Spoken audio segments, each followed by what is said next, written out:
한미 정상회담과 관련해서 말씀드리겠습니다. 이번 한미 정상회담에 대해 청와대와 집권당은 최고의 순방, 최고의 회담, 건국 이래 최고의 성과, 더할 나위 없는 결과라고 자화자찬을 했습니다. 그러나 이렇게 호들갑을 떨 만큼의 회담 결과였다는 평가는 과도한 견광부회입니다. 우선 온 국민이 희망을 걸고 있는 백신 확보는 기대만큼의 성과를 전혀 거두지 못했습니다.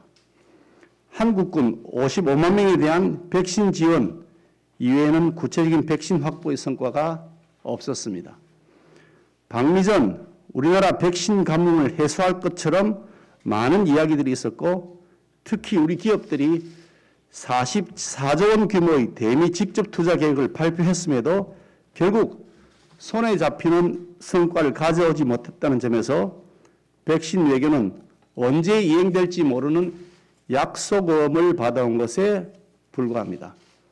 한마디로 현금을 지급하고 물건 대신에 어음을 받아온 것입니다. 한 달 전 미국을 방문해서 1억 회분의 백신을 확보했던 일본 스가 총리의 성과와도 비교가 되는 대목입니다. 그나마 다행인 점은 대통령이 방미에 앞서 국민의힘이 파견했던 백신 방미안의 외교적 노력이 이번 정상회담의 성과에 반영되었다는 점입니다.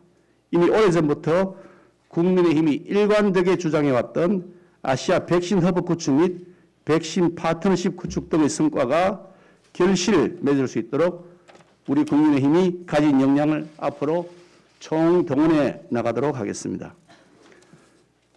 다음으로 북핵 문제와 관련해서도 실질적인 진전이 없었습니다. 청와대는 판문점 선언의 포함과 미국의 남북대화 지지에 큰 의미를 부여하려 하고 있지만 이것은 기존 미국의 입장과 전혀 달라진 점이 없다는 점에서 성과라고 보기 어렵습니다. 특히 북한의 완전한 비핵화도 한미 양국의 확고한 의지를 재차 확인했다는 점 외에는 구체적 실천 방안이 전혀 논의되지 못했다는 점에서 매우 우려스러운 부분입니다. 여전히 북한 눈치 보기에 급급한 현 정권하에서 어떤 실효적 대책이 있을지 기대하기 난망합니다. 그런데도 획기적 변화가 있는 것처럼 포장하는 것은 사실과 다른 것일 뿐만 아니라 자칫 북한에게 잘못된 기대를 가지게 함으로써 향후 협상 과정에서 북한에게 발목을 잡힐 수도 있다는 점을 명심해야 할 것입니다.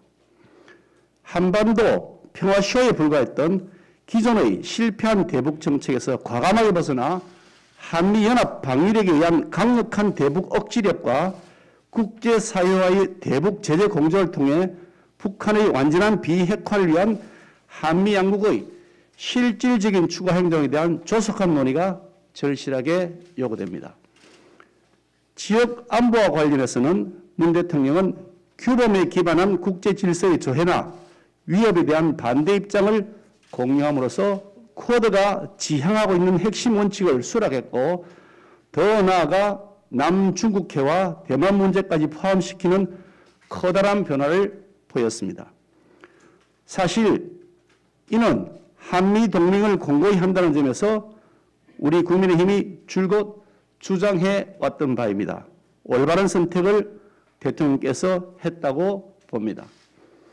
그러나 한순간에 외교정책 노선을 뒤바꾸는 모습은 그동안 현 정권이 보여주었던 아마추어 외교의 단면을 보여준 것으로서 앞으로 국제 외교 관계에서 결국 국가적 신뢰를 상실하는 결과를 낳지 않을까 우려되는 대목이 또한 없지 않습니다. 이처럼 한미 정상회담은 한마디로 문 정권의 협상력과 외교력 부재가 드러난 것으로서 성과 30에 실망 70의 회담이라고 평가하지 않을 수 없습니다. 다만 여러 가지 이런 우려에도 불구하고 청와대의 인식 변화에 일말의 기대감까지 버리고 싶지는 않습니다.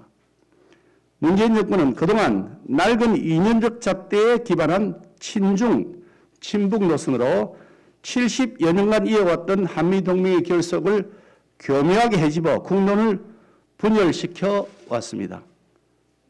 하지만 과거 학생 운동권적 시각의 한계를 이번에 직시하고 경제동맹체, 백신동맹체, 안보동맹체라는 혈맹관계의 중요성을 재인식했다는 점에서 이번 한미 정상회담은 다행이라 생각합니다.